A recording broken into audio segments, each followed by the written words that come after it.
Hola para todos, mi nombre es Laura Sofía Hernández. Voy a dar inicio a lo que fue la Edad Moderna en el proceso de salud y enfermedad.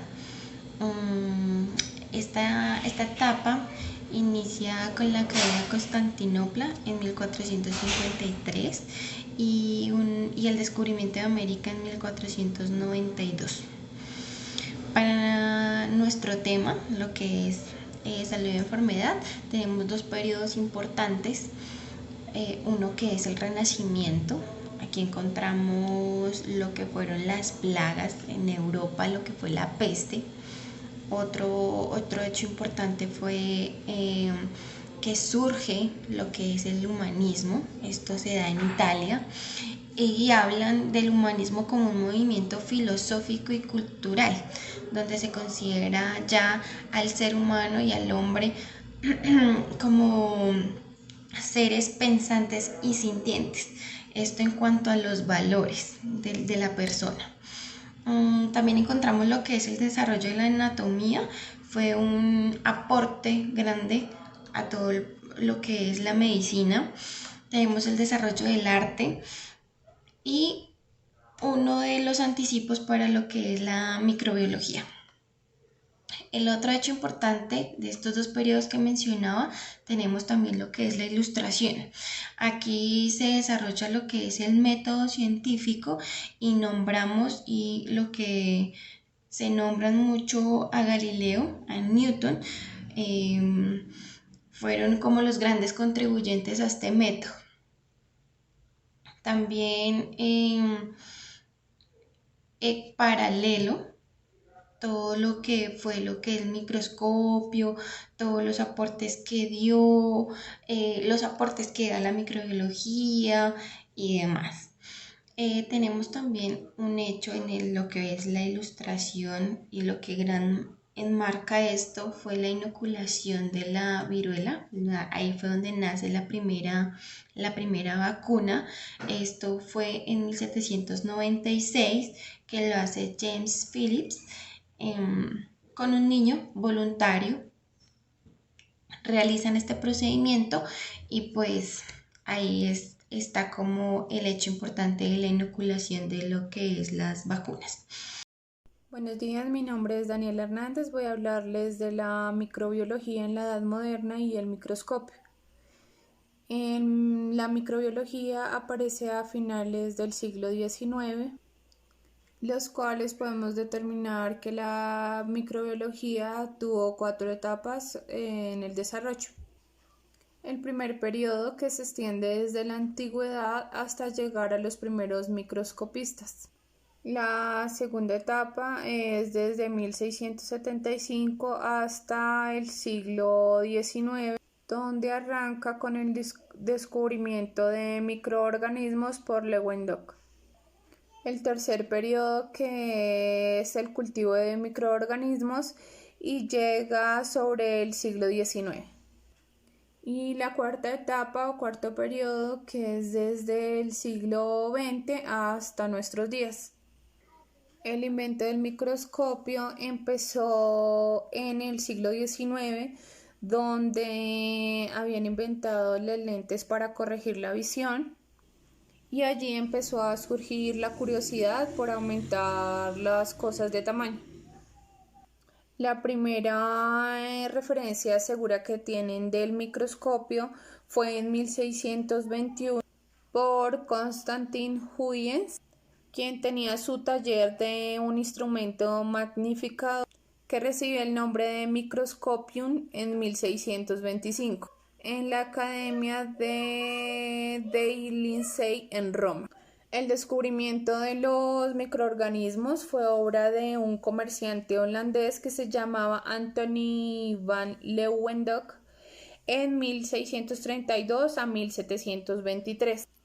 Él tenía una pasión por pulir y montar lentes sobre esferas o placas de oro, plata o cobre, y fue así que construyó casi más de 400 microscopios simples, con los que llegó a tener aumentos de casi 300 diámetros.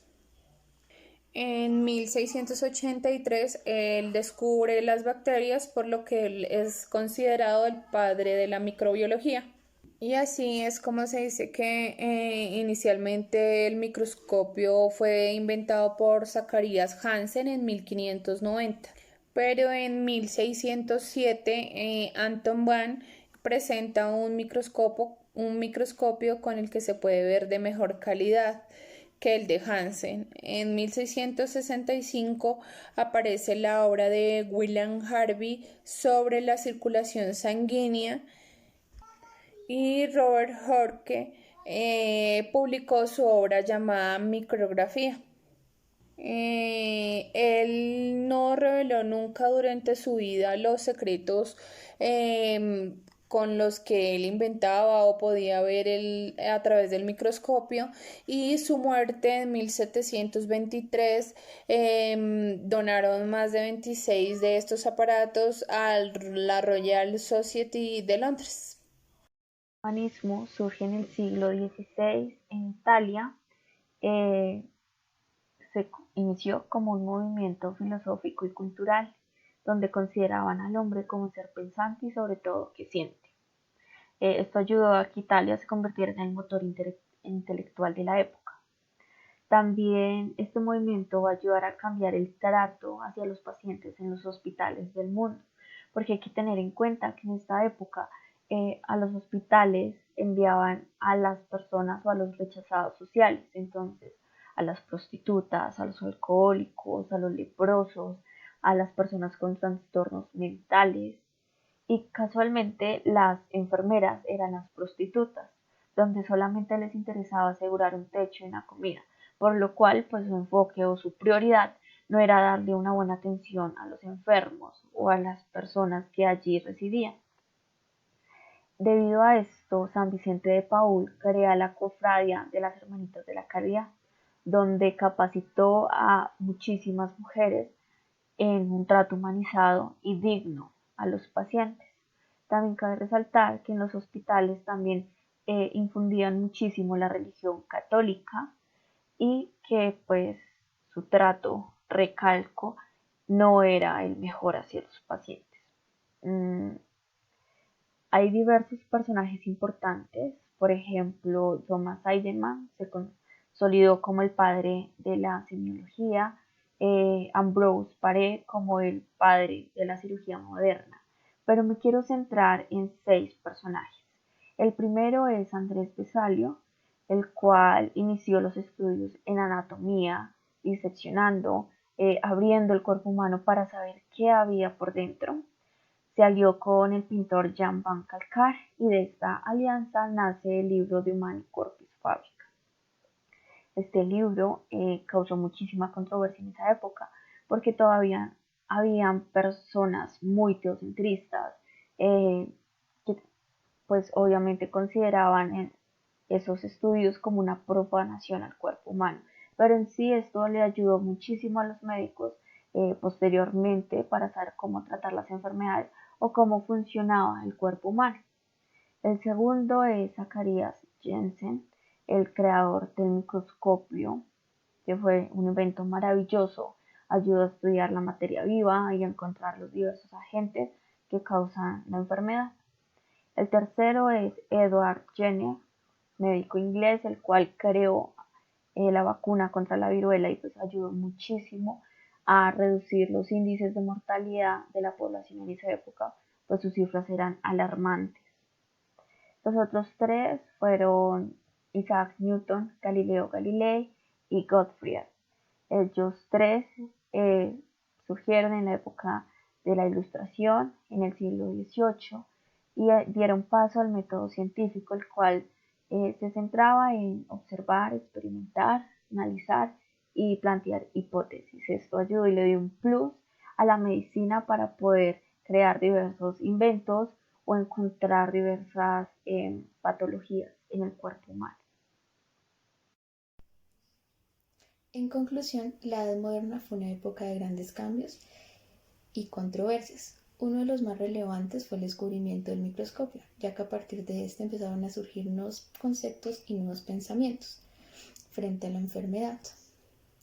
ya que, como lo dijeron anteriormente mis compañeros, ellos asociaban el hecho de enfermarse a algún agente religioso como castigos de dioses o de espíritus malignos. Con el descubrimiento de profundizaron a nivel anatómico y en microbiología, logrando así un nuevo concepto y asociando la enfermedad a algún mal funcionamiento del cuerpo humano o algún agente medioambiental. Otra de las conclusiones fue que también surgieron cambios en el hospital, pues anteriormente estaba al mando de religiosos o de personas de la caridad. A partir de pues ya el Estado forma parte del hospital y está al mando, y ya no va a carecer de ausencia médica. A continuación también les hablaremos acerca del movimiento del higienismo. Este movimiento surgió en la Edad Media en Europa y el primer país en implementarlo fue Italia. Se dio por la peste negra, que cobró demasiadas vidas y se propagó en muchos países debido a las muchas migraciones que hubieron sin ningún control. Los médicos y los científicos denunciaron que las condiciones de vida eran las que más afectaban estas propagaciones. Y así incrementaron este movimiento para reivindicar la salubridad en las diferentes ciudades. Yo les hablaré acerca del concepto de la salud y la enfermedad. Son parte integral de la vida, del proceso biológico y de las interacciones medioambientales y sociales. Generalmente se entiende la enfermedad como la pérdida de la salud cuyo efecto negativo es consecuencia de una alteración estructural o funcional de un órgano a cualquier nivel. El modelo higienista, respecto a lo anterior mencionado, considera las consecuencias negativas de las alteraciones en los siguientes factores: huésped, ambiente y agente. Continúo con las características. Gracias a las enfermedades, a las grandes epidemias y a su gran tasa de mortalidad, los monarcas comenzaron a idear estrategias para evitar la propagación de las enfermedades. Surgen las reuniones y juntas de sanidad para discutir el tema de combatir la veloz propagación.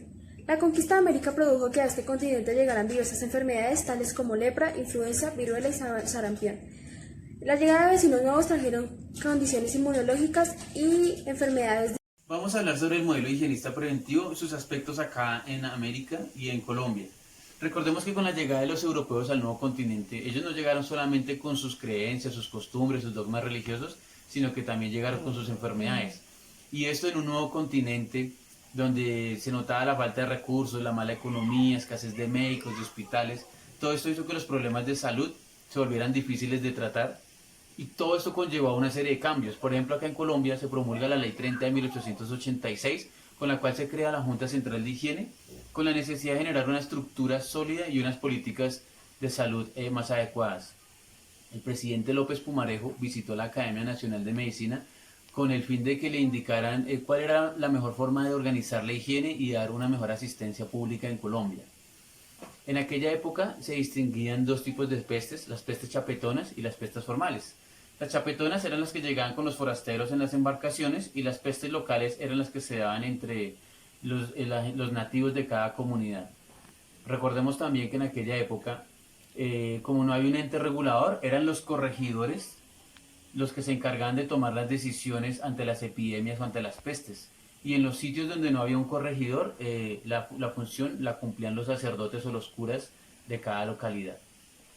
Ya para concluir y cerrar el tema, vamos a mirar entonces puntualmente qué era el modelo higienista preventivo.